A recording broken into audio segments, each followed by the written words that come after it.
Hello gas, দেখতে দেখতে চলে আসলাম আলবাইকে।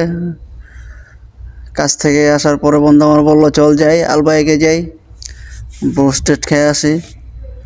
যে বলা সেই কাজ, আর কোনো দেরি নাই, চলে আসলাম আলবাইকে।